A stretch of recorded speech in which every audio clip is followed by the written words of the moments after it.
Hello and welcome back to the Bird's Eye View podcast. We are here after Team Canada advanced to the quarterfinals of the World Baseball Classic for the very first time. I'm your host, Zach Worden, joined as always by Jori Negin-Shecter. And Jori, we're recording this a little bit later than we have some of the other reaction episodes, but I've been chomping at the bit to get on this one. Just an exciting win today for them. How are you feeling after that? Yes, history is made at long last.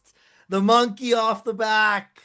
Canada advances to the quarterfinals for the very first time in the WBC. And as a reward, as we now know, I mean, we wouldn't have known this after we recorded, or after the game rather, but we now know this given the time we are recording at. They will face off against the United States of America. Here's your gift for winning your pool. But let's not get into that too much. Let's have a little bit of a celebratory episode here because they finally did it. There's a great little celebration at the end of the game. We saw the Naylor brothers have a nice little embrace. Just a wonderful moment for Canadian baseball, wonderful moment for Ernie Witt, for really the entire Canadian national program. A wonderful, wonderful moment. I mean, you talk about all these years of them struggling to get through. They've brought all these superstars to the tournament in past years. And it's this group, we talked about it. The 23 tournament was going to be a bit of a changing of the guards. And here we are in the 2026 tournament. And even sans some of their elite pitching, they still managed to get out of a not easy group by any means. No.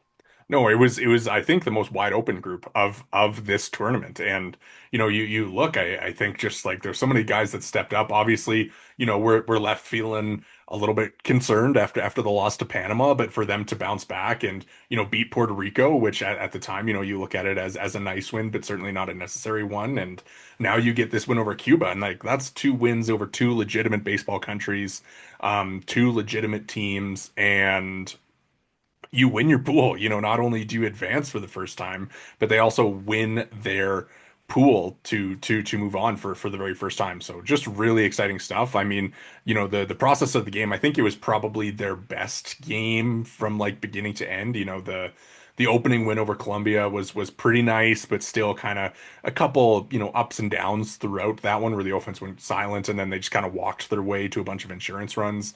But in this one, I mean, incredible stuff from Cal Quantrill. Kind of got to give him his flowers where he, gives up one earned run or one unearned run. I'm kind of on the page of if a pitcher makes an error, that the run should be earned, but that's neither here nor there. Five strikeouts for him in 5 innings, 2 hits, just an incredible bounce back for him where in 2023, he didn't make it out of the first inning against Great Britain of all teams. So, what a bounce back from him. Incredible performance. Adam Mako comes out of the pen and records a huge punch out. Just a hammer of a curveball to get out of a bases loaded jam. James Paxton goes 2 1/3, 6 Ks. Like for a guy who's retired to step up and deliver for his country like that in the biggest moment. We talked last night after the Puerto Rico game about which relievers do we think are gonna kind of play the biggest role, and I don't even think that we mentioned James Paxton. So awesome stuff from him, and then the offense. Kind of Owen Casey continues doing what he does. Abraham Toro, another pair of extra base hits for him. You kind of get the lineup shift where Otto Lopez, he's at the top of the order for this one. He gets a couple of hits. Josh Naylor has an RBI single. And then the bottom of the order, all those guys coming through with hits as well. Yeah, I mean, Otto Lopez, I think we talked about at the beginning of the tournament, we mentioned if there's someone that we could see moving up into that kind of top of the order group, it was him. And a nice play there, scoring. I think he scored either from first or maybe scored from second. It was a very heady play he made. And I mean, listen, Cuba was, you know, botching and bobbling the ball all over the field. But at the end of the day, you got to take advantage in those spots. And Canada was able to do just that. And then, as far as James Paxton goes, I mean, what do you think his agent's phone looks like right now? Because you and everyone else on Twitter was saying this is a guy that looks like he could pitch in a big league game tomorrow. Yeah, yeah. I mean, he was up to 97, and just it was like veteran or not veteran, but like throwback Big Maple. The guy that we saw dominate for a long time at the major league level as one of the best Canadian pitchers ever. So really cool to see him kind of have that moment. I do want to go back to Quantrill though. I kind of, skip past him, but just like an incredible start from him. His dad's the pitching coach on the staff, and for him to kind of outduel Levon Moinello, who, he was solid-ish himself, was kind of, a little bit all over the zone. But like, I mean, what did you make of Quantrill and the way that he pitched? Yeah, I like that you pointed out that he was able to outdo Moinell because, for going in, like, the narrative was that this was going to be a huge test for Canada because it might be the best pitcher that they would see all tournament.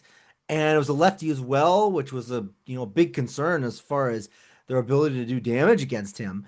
And they did such a great job going in there with a plan of attack and making him work. Only ends up going 3 2/3 and has all kinds of problems commanding his pitches.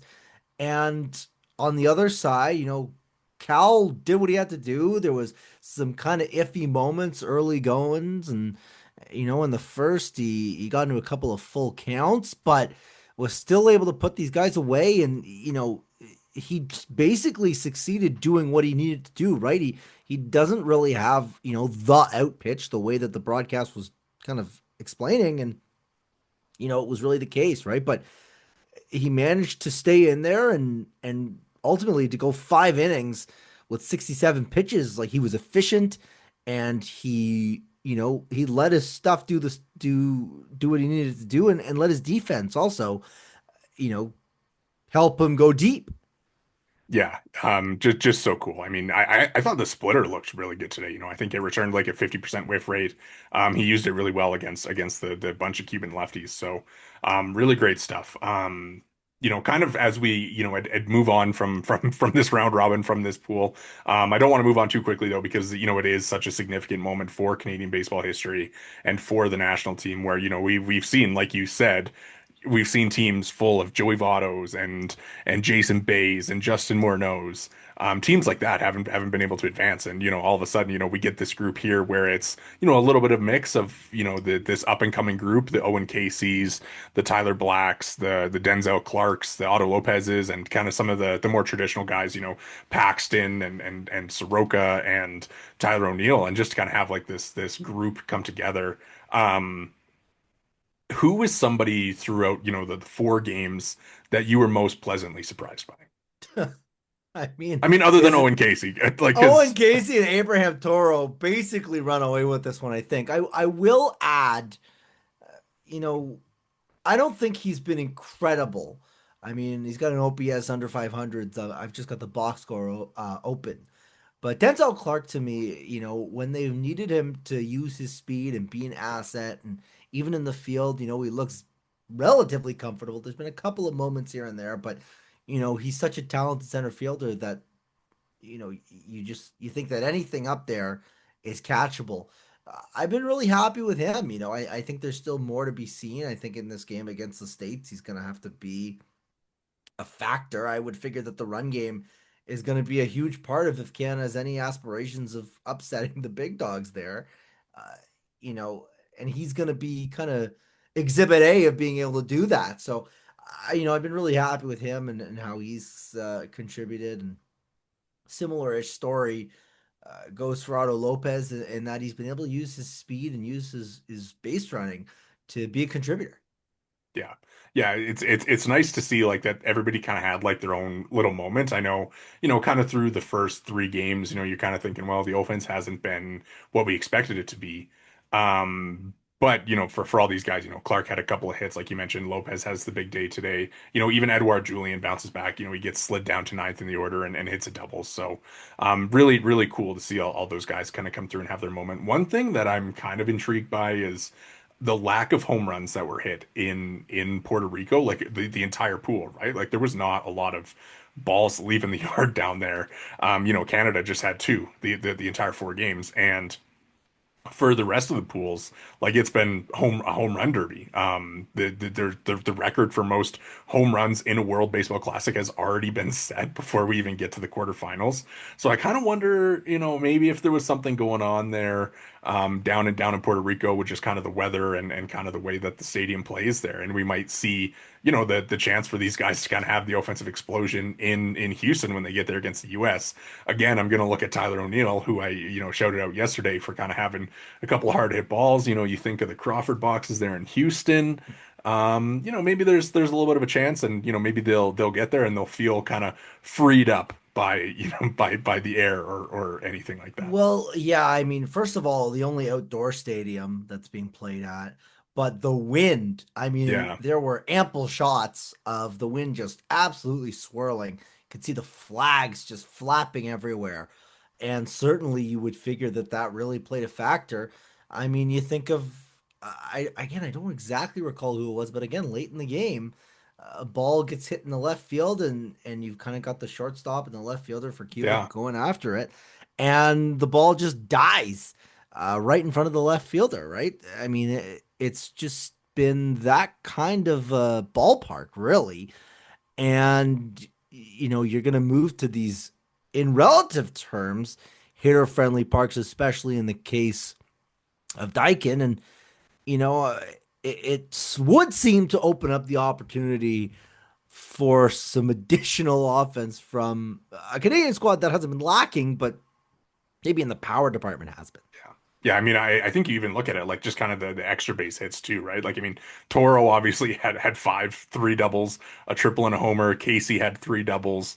Julian had a double. Bo Naylor had a double, but those were the only extra base hits that they had. So, certainly you kind of look at Josh Naylor, Tyler O'Neill, kind of guys like that who, you kind of hoping are gonna give you a little bit more, especially against this Team USA. Where I believe it's Logan Webb is lined up to start the quarterfinal for them. So. It's going to be fun. This is obviously one of the most significant days in Canadian baseball history. I think that there are obviously some really big Pan Am wins. There's, the win over Team USA in the 2006 World Baseball Classic, but just really cool to be able to watch them do this, especially when following the Panama loss, you maybe thought that it wasn't possible.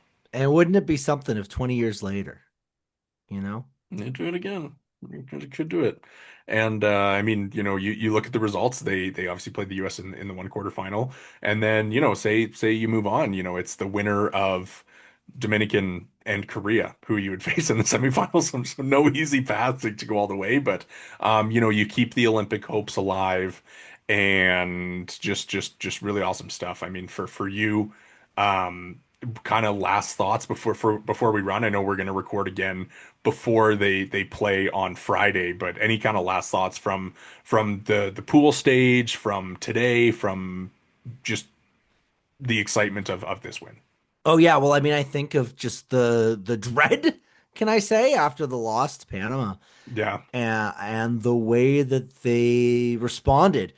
They were knocked flat on their ass and bounced back with two, dare I say, convincing wins over, as you mentioned, two baseball countries, two baseball, if they're not powerhouses, they're the tier right below that for sure. So to me, it puts Canada in a really significant conversation in terms of the progress of the yeah. program and potentially what's to come. And my goodness, could you imagine what a win over the US on Friday could mean? I cannot. That is something that I'll have to start thinking about here in the next little bit. But yeah, just awesome stuff. Really cool to see. And it seems like everybody played a pretty significant role in them getting there. So I think that makes it even cooler and will be super fun to watch them in Houston. But Absolutely. It's going to be really fun, I think, like you said, to kind of see him in a big league park and yeah, see what kind of damage they can do as a squad. yeah. I got nothing else to add, so I think that is going to do it for us here today at the Bird's Eye View podcast. Make sure to hit the subscribe and like buttons if you're watching on YouTube. If you're listening along on the audio provider of your choice, make sure to drop a follow and review. You can follow all of us on Twitter.